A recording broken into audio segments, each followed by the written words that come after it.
Irish Books, for intelligent discussions of contemporary Irish writing.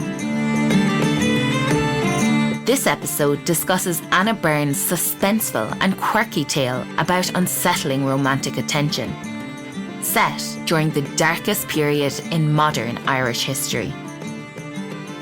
Irish Books is hosted by Christopher Murray.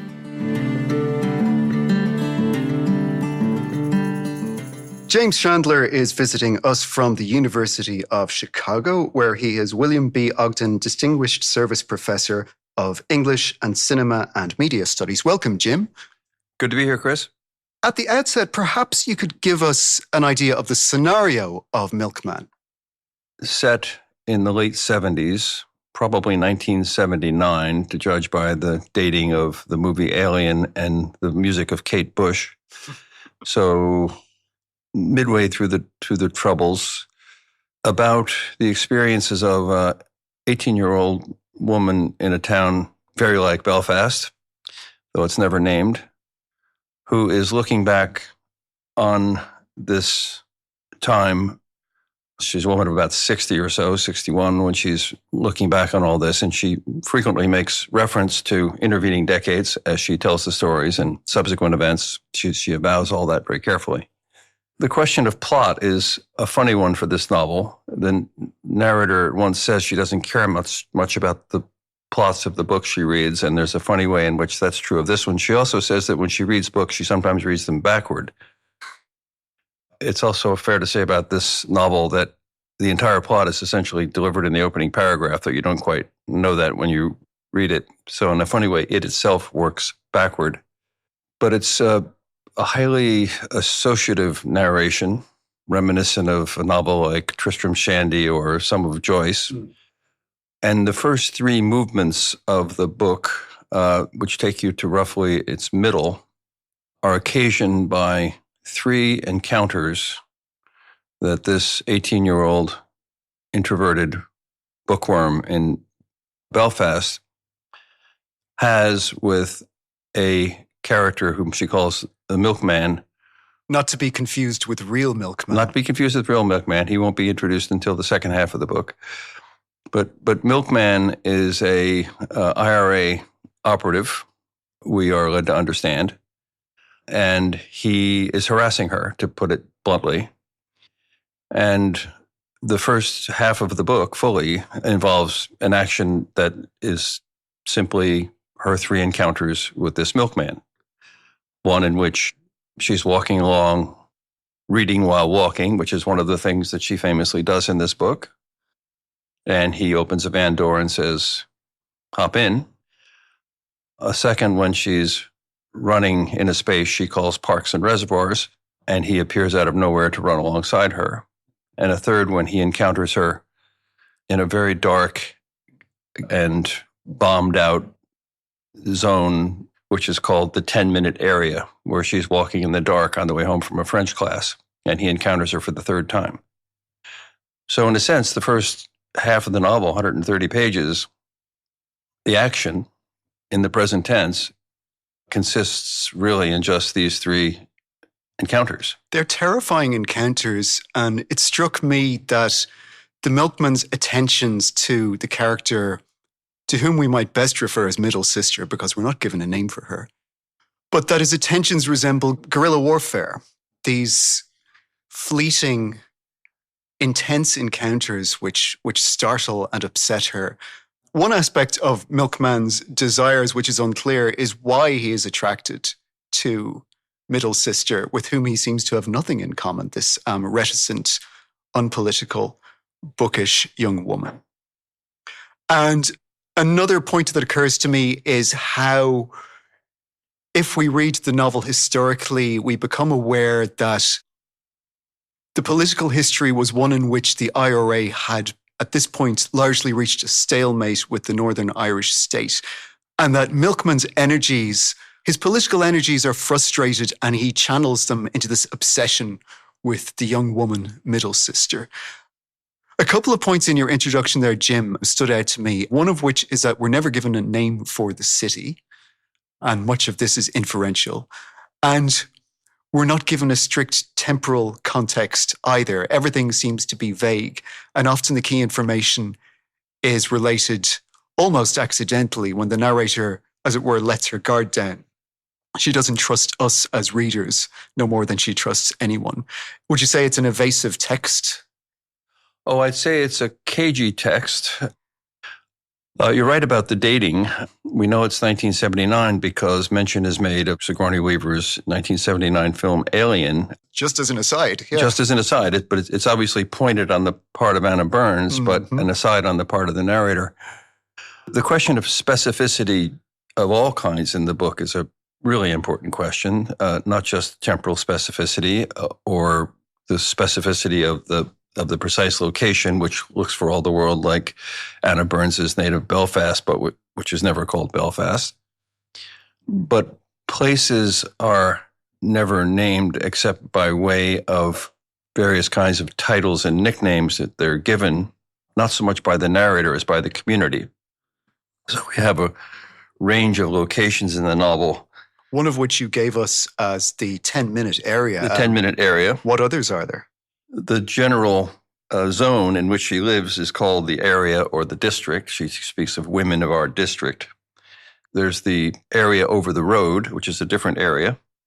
There's the country over the water, which is England. And then there are countries over other waters, which might be America, Canada, or even Australia, where we're speaking. There is the red light street, which is not a red light district. And these names provide a kind of map of the unnamed city that is ideologically freighted and determined by the conflicting views of the warring parties who inhabit this area. So it's a map that's a little bit in its specificity like that of Joyce's Dublin, except that the specifics are all abstractions. That's right. Rather than concrete particulars. But it is very specific. And for example, when middle sister tells you about her walk home from French class in chapter 3, right in the middle of the book, when she encounters Milkman for the third time, she'll talk about the 7 stations of her walk back from class. So this leads to another important feature of this novel, which is it's highly ritualized and routinized. The middle sister is a creature of habit and a character of enormously fixed routines. She is. Could we go so far as to say she's clearly a trauma victim? She's certainly a trauma victim. She's been traumatized, and perhaps she is obsessive compulsive.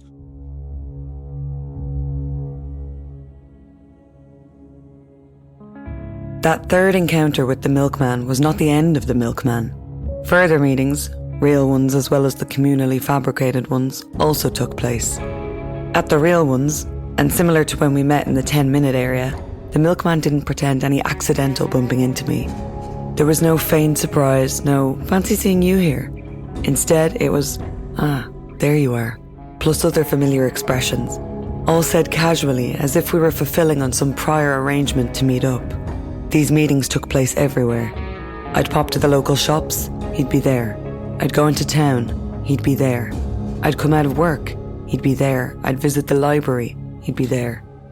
Even when I'd go to places and come out of them and he wasn't there, still it seemed as if he was there.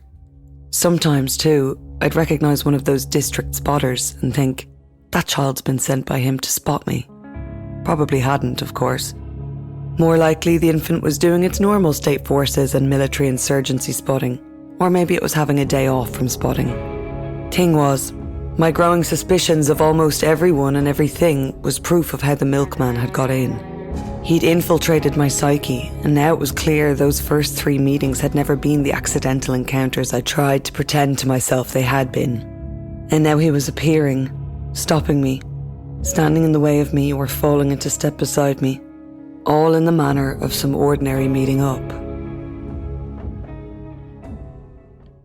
Characters are identified in terms of their function. And relation. Function and relation. And to pick an example, you mentioned one of the areas in this city is the red light street. And this is a place in which steady couples might cohabit semi-respectably or perhaps living in sin. And middle sister fantasizes that she might live there with maybe boyfriend, who is one of those characters for whom we're never given a name. In fact, the closest thing we get to the name of a character in the novel on page 1 is somebody McSomebody. Other identifications of character are always, as you say, by relationality. Or by function, the two. I think you need both.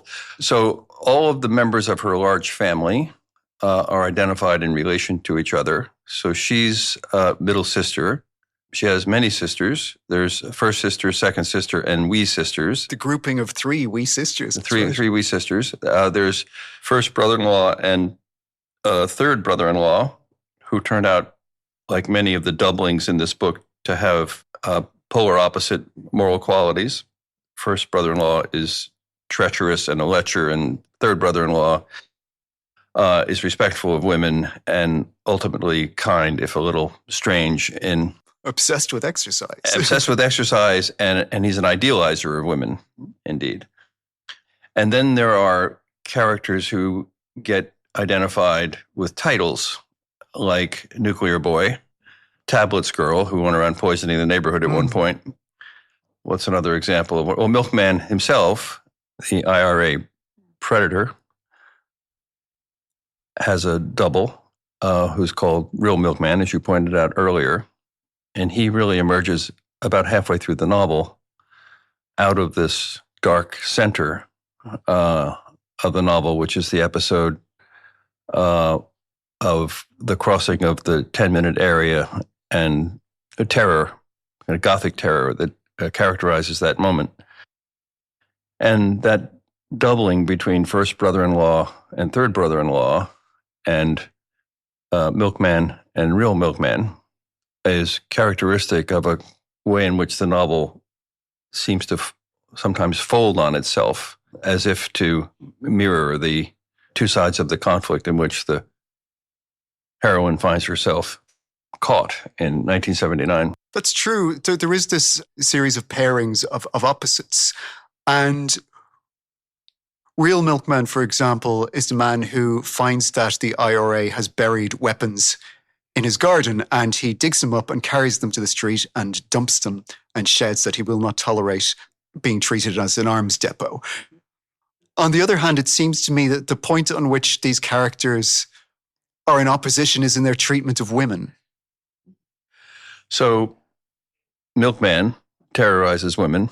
Real Milkman doesn't idolize them the way the third brother-in-law does, but he has a kind of kindness toward women and a kind of eager and instinctive way of supporting them. Despite being known locally as the man who loves nobody, which will be clarified for us as the book progresses. And yes. We're led to understand that he doesn't love anyone, and it becomes much more complicated as the book goes on. Then it turns out he does. Yes, exactly right. And finds her. That's part of the strangely comic ending that this terrifying novel, but also always comic novel, tends to move toward.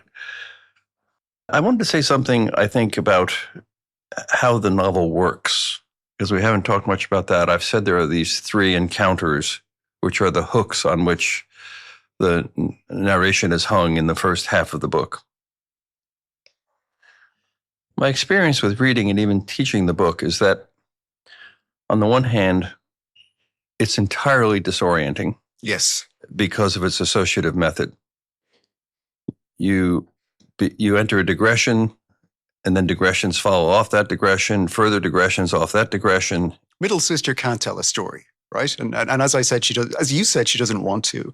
And as I said, often what seems like key information is revealed almost accidentally when she lets her guard down. A lot of this is about what you can say and what you can't say, and why it's in somebody's interest not to say anything and indeed not to see anything, because seeing and saying go together in this novel. Whatever you say nothing. So middle sister doesn't want to tell her story, but here she is. And strangely, the novel somehow succeeds as a wonderful work of fiction, despite this obstacle of a narrator who seems determined not to tell us.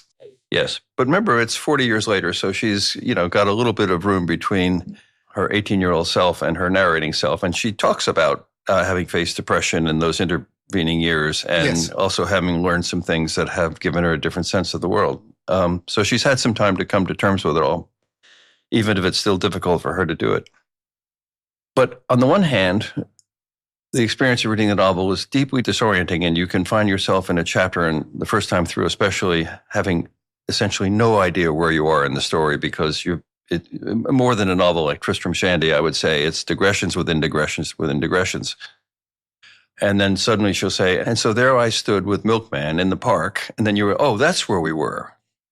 Milkman had just joined her on her run in the park. Because we'd forgotten we were there. Because that was 25 pages ago, and we've been all over her life. Right. Because as you say, it's associative. One thing reminds her of another, of another, of another. So that's one thing to say. The other thing that's related is how the exposition of the novel worked. This is anything but a novel in which we, get once upon a time, there was a town beset by troubles. And in that town lived a Catholic family on one side of the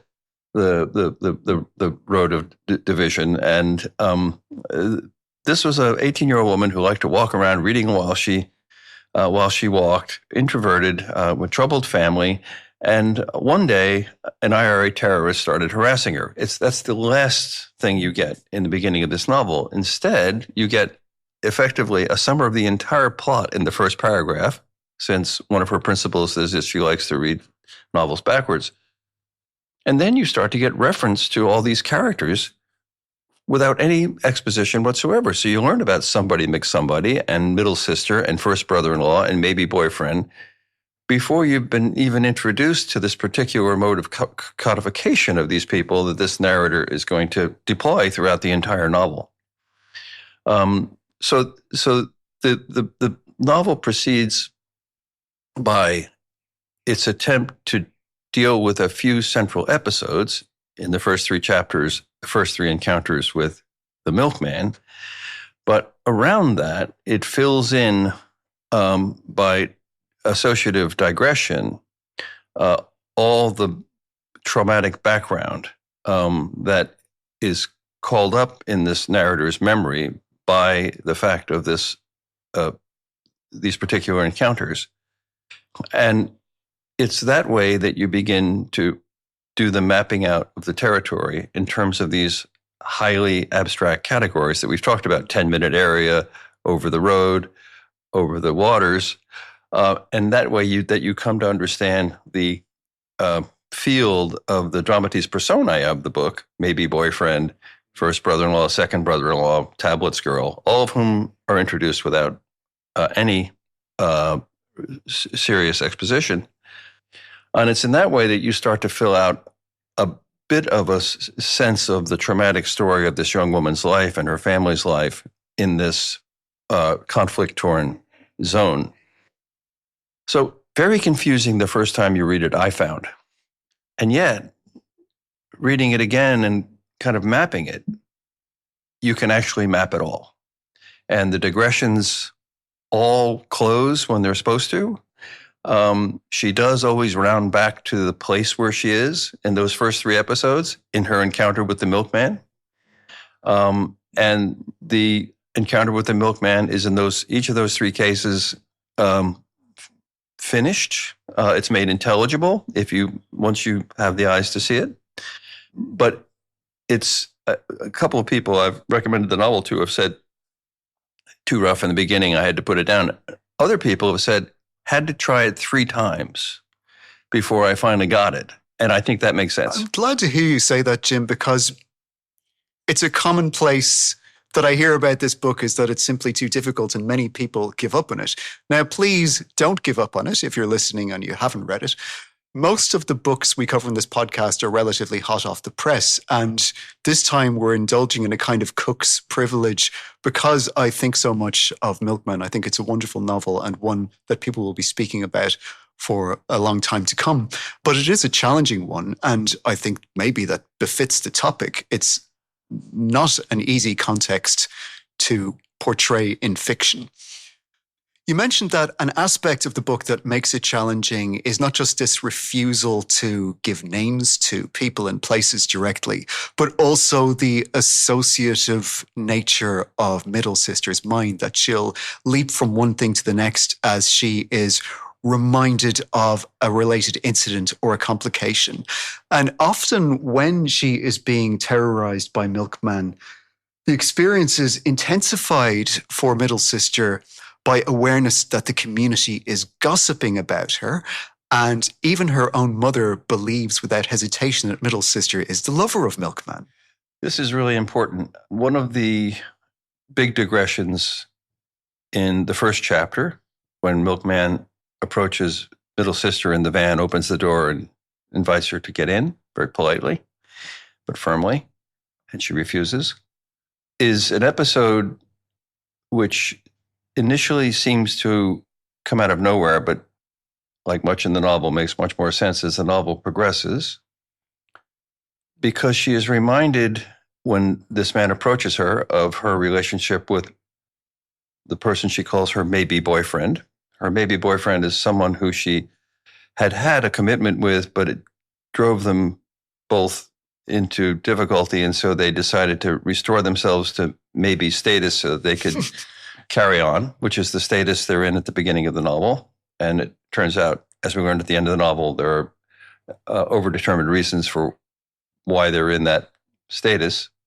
Questions of gender and sexuality are everywhere important in this novel. And questions of fears of commitment and the possibility of losing a person one loves. Indeed. And of avowing one's loves and orientations in a community that is intolerant.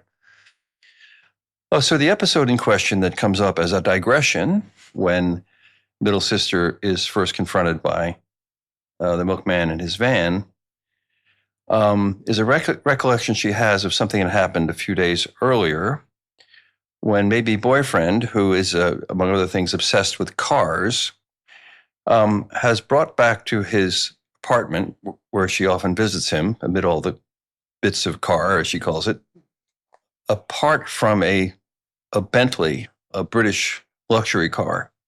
It's a supercharger. It's called the Bentley Blower. And he's showing this off to his friends. We don't know why we're learning about this in the middle of her confrontation with this milkman on the road. Because it becomes controversial unexpectedly. Because it becomes controversial unexpectedly and reveals some of the ideological fractures and tectonic ruptures in the community that she's living in. And this is, in a way, how we learn about it for the first time.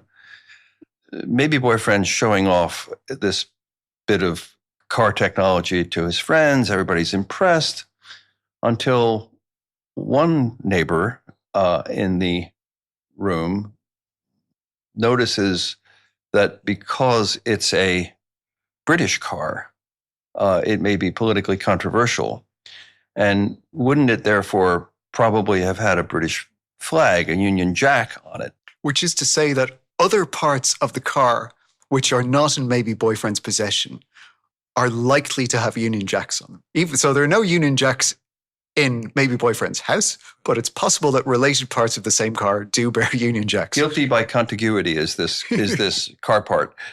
And this leads the neighbor to get on his political high horse and raise questions about maybe boyfriend's political allegiances. Doesn't he know that the paramilitaries are gunning Catholics down in the street? But the word Catholic is never used. They're called renouncers. Mm-hmm. That's another important thing, is that the actual partisan names of the conflicting parties in the conflict are also never used. It's supporters of the state and renouncers of the state. The neighbor says, does maybe boyfriend not understand the stakes of the quarrel here and how informers are being sent in the community and bars are being blown up and people are being shot in the streets, and just a kind of endless tirade against maybe boyfriend until he walks out in a huff and it blows up the entire happy assembly of young men gathered to celebrate this car. And this is actually this is our introduction to the ideological rift in the community, is over this anecdote about the car part that's remembered because the narrator has associated her being approached by the milkman with the security of maybe boyfriend. Calling it maybe boyfriend reminds her of this part, but it also reminds her of the contexts of ideological struggle and conflict, out of which the IRA milkman is approaching her also. And he will specifically allude as a not very much veiled threat to maybe boyfriend's possession of a suspect part of the car and hints at car bombs under maybe boyfriend's engine. So gossip operates lightning fast in this novel and by mysterious means. After the first encounter with the milkman, when he invites her to hop in his van and she refuses, the next day, the bad brother-in-law, first brother-in-law, has already gotten wind of her connection with the guy somehow. We don't know how, and is poisoning the well in the family about her reputation. And then, yes, Milkman himself, in the third episode, in the 10-minute area, this dark Gothic zone at the center of the novel, he will have gotten wind of the Bentley blower question and use it as a not-so-veiled threat against maybe boyfriend, suggesting that if little sister doesn't, in fact, let him have his way with her as he plans, the boyfriend could himself get taken out. The topic of gossip and communication in the novel, which is such an important one, reminds me of a couple of things. One is a scene in which the lines of communication are cut when the soldiers of the statelet, as it's known, to prevent the locals being alerted to their approach, slit the throats of all of the dogs in the neighborhood and pile them up on the road, which is a shocking scene to read. And the children, of course, are distraught to find this pile of dogs in the street. A second thing of which I'm reminded is that with gossip so dangerous, we have a new attention to what is seen rather than heard on the grapevine. And perhaps we could talk a little bit about what characters see rather than simply hearing about, and whether they can trust their eyes rather than what they are hearing imperfectly through their neighbors. Let's talk about both of those things, the question of sound and the question of sight. I think both are really, really important. So the reason that the dogs are all in this horrid scene that we learn about biodigression during Middle Sister's encounter, the third encounter with Milkman in the 10-minute zone. This is the dark Gothic center of the novel. And one of the things that makes it Gothic is that this is where we learn about this dog massacre, in which the dogs' throats are all cut, they're thrown into a pile. Children come and say to their parents, "Oh, but it seems like they're still moving," and it's deeply, deeply Gothic. It's atrocious. And then there's a commentary about why this happened. Why it happened is that the dogs of the district, or of the area, as she keeps saying, were an alarm system to alert the residents when officers of the state were coming to do their hard business. And it enabled people to clear out of a place, to get somebody out a back door when it had to happen, to avoid the depredations of the state. The narrator also describes obscene remarks and molestation of women by the soldiers. So it's not simply wrongdoers. The warning system that the dogs provide, once it's finished, made it possible for the women to be subjected to horrible kinds of abuse, even as their husbands and brothers were being captured and interrogated and tortured.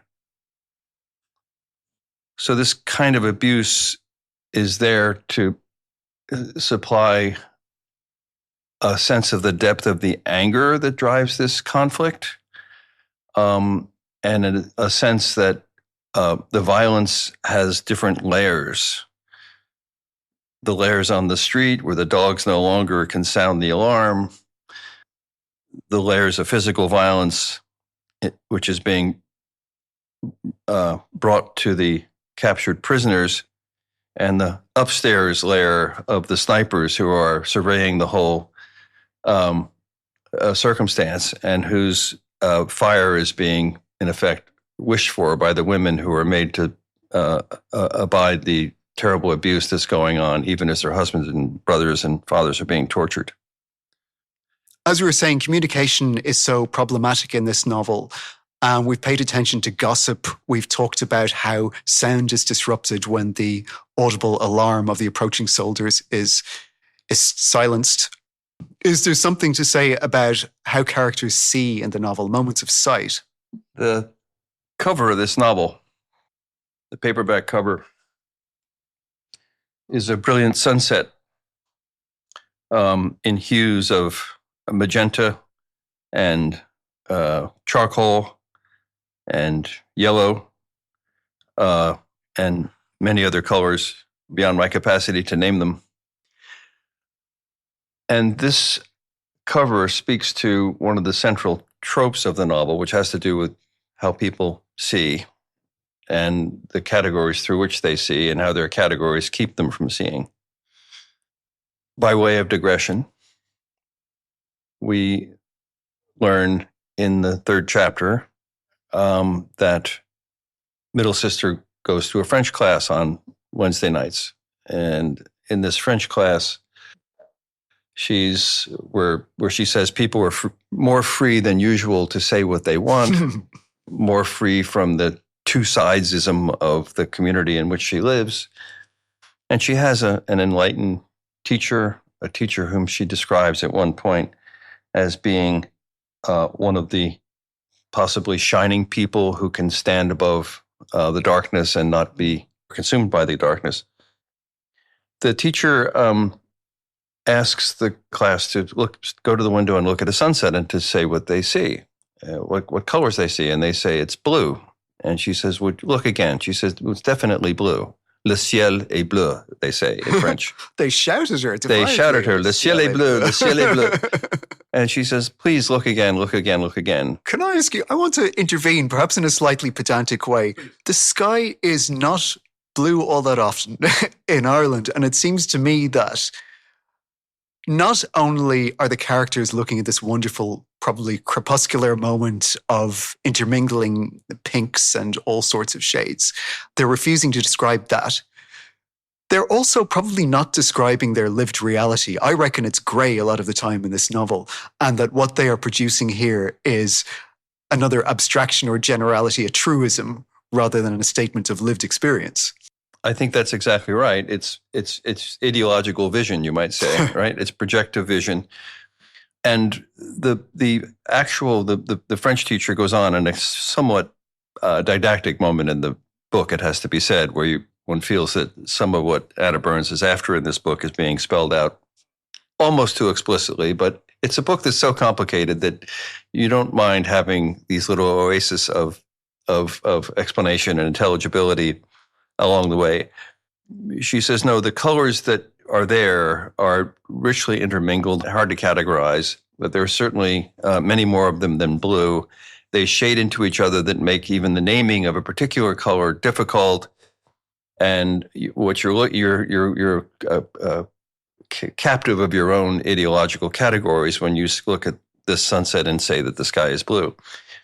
As it turns out, the narrator, little sister, has already had this experience the week before with maybe boyfriend who's taken her to see a sunset. And it has unsettled her. It's already unsettled her. She's already noticed that it has all these colors in it. So, and yet when she comes back to the French class the following week, she still joins the group in claiming that le ciel est bleu. She was resistant to the experience of watching the sunset with maybe boyfriend, she tells us in this digression from a digression, partly because she seems unable to focus on the sunset itself because the whole experience seems unmasculine to her, that she's a little bit uneasy about the prospect of maybe boyfriend enjoying a sunset. It turns out that maybe boyfriend has a number of characteristics that prove to be not purely masculine from the point of view, really, of both communities in this case in the area, and she has some misgivings about these from time to time. He has a roommate who's called Chef, the fact that the roommate is not a cook but a chef is already problematic as a category in respect to gender stability for many in the community. I won't give away what happens at the end and why maybe boyfriend, it remains only maybe boyfriend until he isn't. But the questions of sexual orientation in the book, which are treated as clear-cut in the way that a blue sky is a clear-cut category, are then folded into these larger questions of vision and how we see things and what it is we're able to find intelligible when we look around ourselves at the physical and certainly the social world. So I wanted to round back to the beginning to ask this question about, why would she write this book this way, in the way that we've described? Sure, she's got a character who doesn't like plots, who reads plots from backward to forward. But Anna Burns, why would she choose to write this book in this way? And I think that the answer here is that what Burns has written is a book that means to address these deep epistemological questions born of these entrenched ideologies. And the way to do that is to follow the mind of a character whose psychology has been deeply scarred by them in ways that offer pathways that disclose the scarring, and in that sense, indirectly uncover a kind of social and historical truth at the bottom of the scarring. But it has to be that kind of indirect refractive method. I mean, refraction is the right way to think about that. When you think about a sunset, the whole book is deeply refractive. I think the way a sunset is a refractive experience. All that seems to be just absolutely crucial to the way the book works. So this isn't like, I think I'll try a funny little literary experiment and see what I can do to be more avant-garde than the next writer. It's anything but that. I think it's all, in my mind, it's deeply integral to the larger sense of the novel's artistic mission.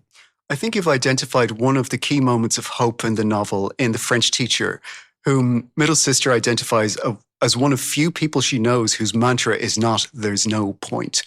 And another instance which I think is significant is a moment in which middle sister attempts to assert control. She's powerless as to what happens to her so often in this novel. But one point at which she attempts to gain control is when, to go back to that scene, she finds the cat's head in the 10-minute area and seeks to perform a kind of ritual burial for it. That's such a crucial scene. I really think it's at the heart of the novel. I've said a couple times that the third encounter with the milkman, the one that happens in this Gothic central blown out space called the 10-minute zone, with 3 bombed out churches and lots of bombed out shops that she's not supposed to be crossing, is absolutely central. Remember, there's a bomb that they find, and it turns out that the bomb wasn't by either side, but it turns out to be an unexploded bomb from the Nazis, and everybody breathes a great sigh of relief. Oh, well, at least it wasn't from either side. We don't have to have retaliation.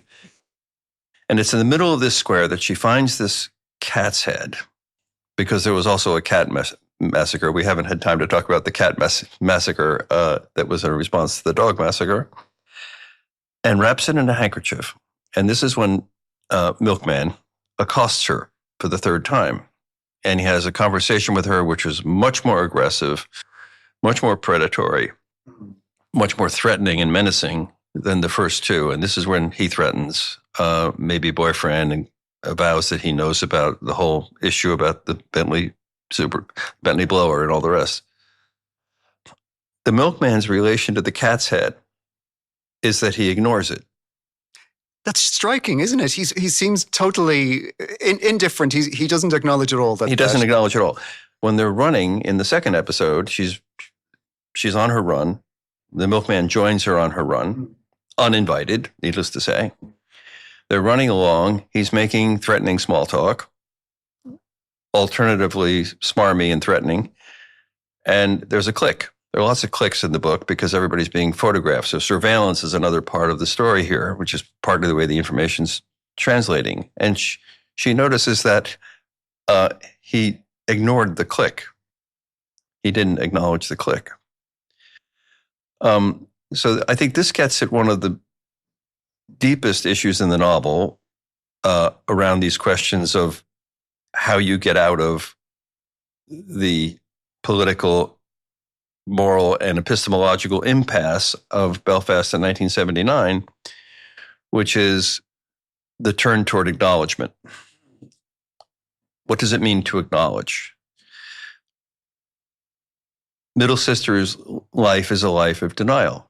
She walks around this city reading, we haven't talked enough about this, 19th century novels. Because she doesn't like the 20th century. Because she doesn't like the 20th century, and she somehow thinks that if she buries herself in these novels, this other world will just go away. This doesn't remove her from the community. It makes her more of an object of gossip and calumny in the community, because she is known as the girl who walks while reading. This gives her a bad reputation.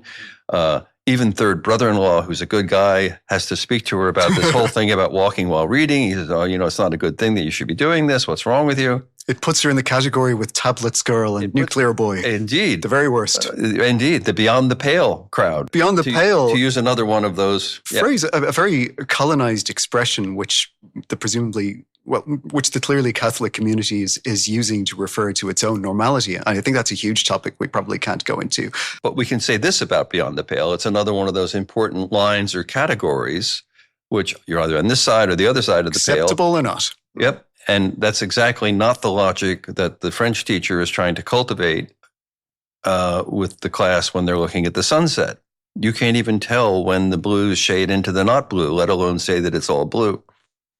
Back to the third encounter in the 10-minute area when she's got the cat's head wrapped in a handkerchief, and the milkman himself completely just ignores the fact that she's got a cat head wrapped in a handkerchief in her lap. And he's been watching her picking it up, presumably. He knows it's there.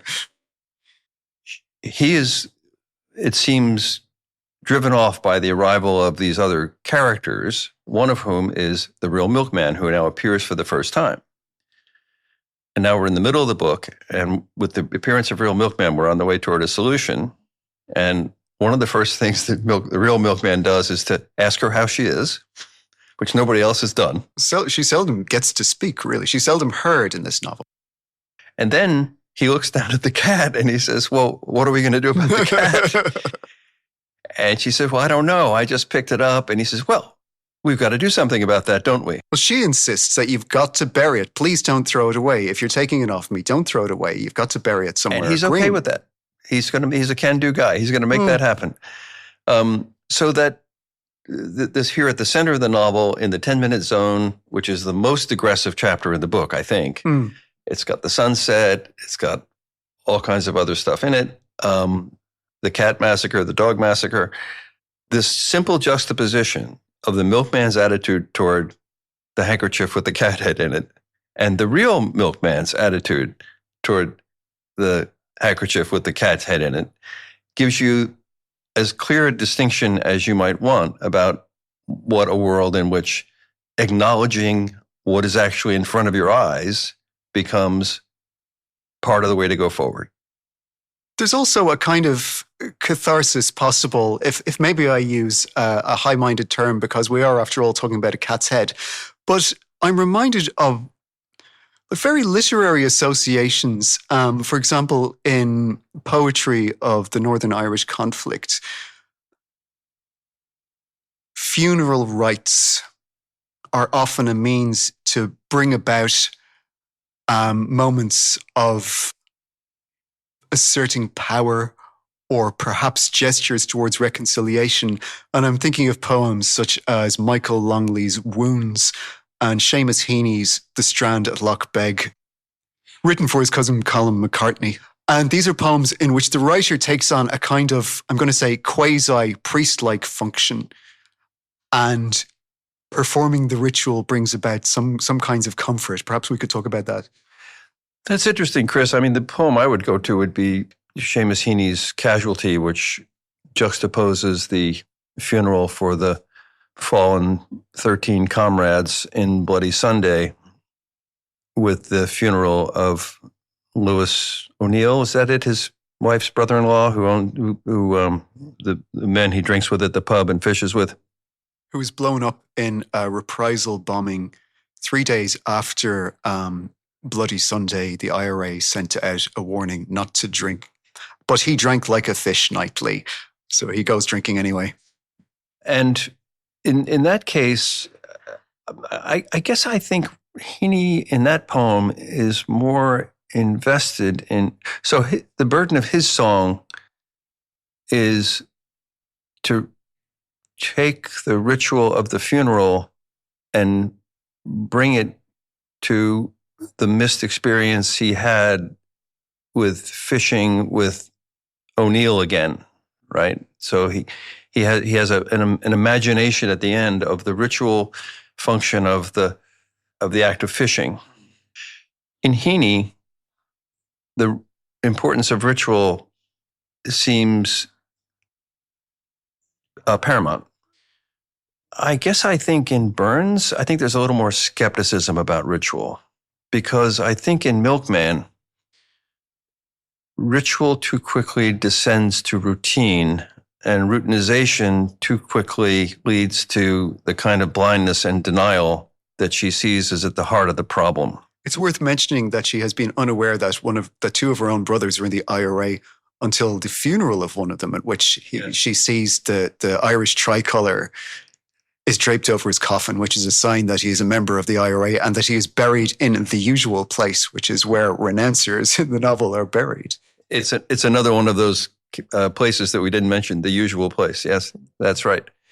So, I mean, it's not that rituals aren't mentioned in Milkman, but I don't think they carry the force that they might otherwise do. And if I had to explain why that is, I think it's because they might be caught up with routinization, which is too high a price to pay, maybe, in her mind, for whatever you get from it. Routinization seems like a really bad thing here. Is that to say that the ritual itself, even a funerary ritual, is stripped of power by endless repetition brought about, for instance, by the death after death of the conflict? And results in a lack of seeing. Yeah. Blinded by the weight of custom, as Wordsworth said. Shades of the prison house, right? Coming down to blind the routinized subject. So yeah, I think ritual it's here. I mean, it has to be here. It's Ireland, right? Both sides have their rituals, but I don't see it as.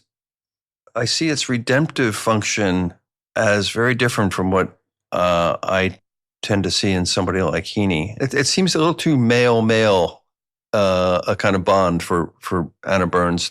Perhaps. Then no one in the novel seems to believe in anything. Like we reached a point in the conflict between the renouncers and the state in which we're told the idealists who began the campaign of violence against the state have long since gone away one way or another, and that personal agendas often motivate members of the renouncers in this moment of 1979. And religion also seems unimportant except as de facto ethnicity in the region. And no one seems to believe in anything except hatred. Well, in the second half of the novel, after we make this pivot, first half of the novel is the 3 rounds with the Milkman, with all the digressions, and we get this method working out, and it's doing something to our way of understanding the world if it's working properly because of its method. In the second half, after the Milkman appears, he acknowledges the cat, he does something about it. But a number of other characters come in and do business for the work of the resolution of the novel, sometimes despite themselves, like Tablet's Girl. We do have the women with issues who appear in the second half of the novel and also seem to me to be, part of the solution. So if I were looking for, an ideological path of redemption or a path forward or a group that had found something like a a stable trajectory in the middle of this chaos. I think it might be something like women with issues whom the real Milkman has a certain kind of connection with, it turns out. Commonality in their mutual kinds of resistance to the status quo and to the bullying, to put it one way, of the renouncers and the state. And yes, it's a very dark novel, but in that second half, through those characters, we do get glimpses of hope and of love, sometimes through resistance, sometimes through forcing oneself to see. I might ask you, Jim, perhaps in closing, we're interested in this podcast on how Irish literature travels. And I wonder what it has been like to teach this book at the University of Chicago and how students have responded to it. I teach it at the end of a class, a course I teach there called Irish Literature and Cinema. It's literature in English, so it's books on Tuesdays, films on Thursdays. Very fun class to teach.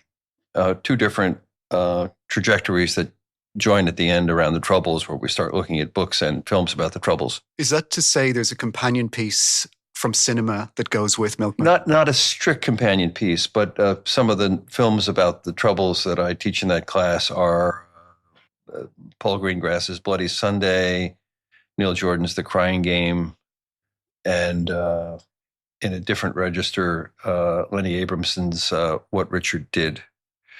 But we start with Swift and Burke and Edgeworth and come forward.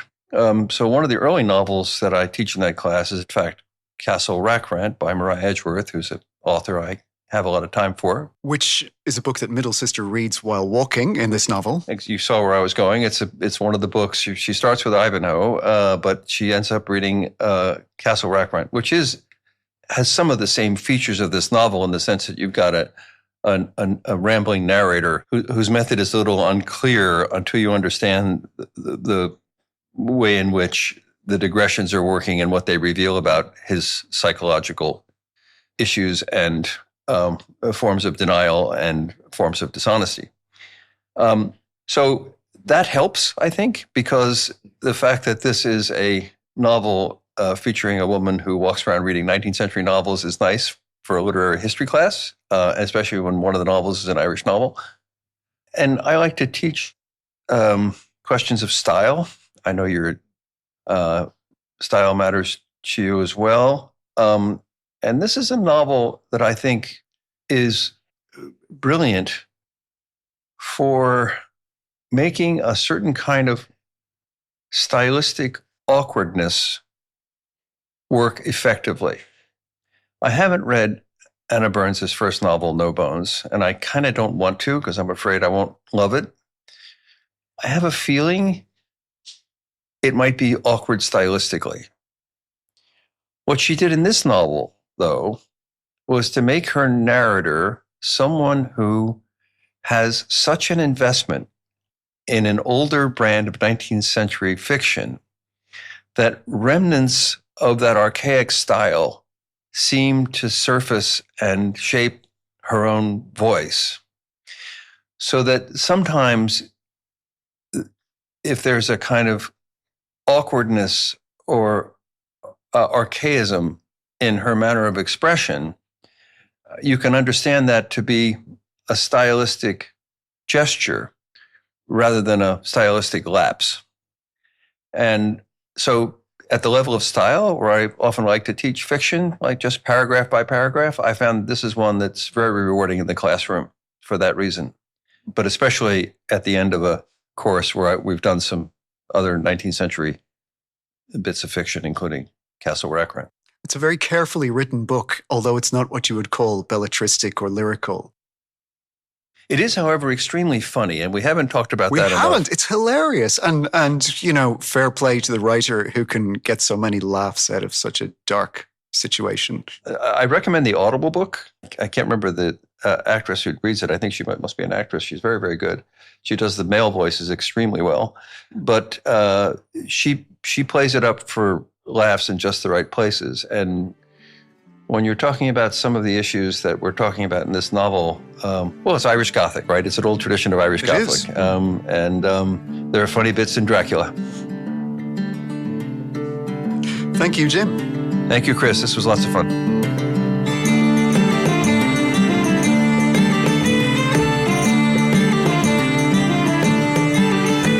Irish Books is hosted by Christopher Murray and produced by Martin Franklin for East Coast Studio, with support from the Irish Department of Foreign Affairs and Trade, the Embassy of Ireland, Australia, and Monash University.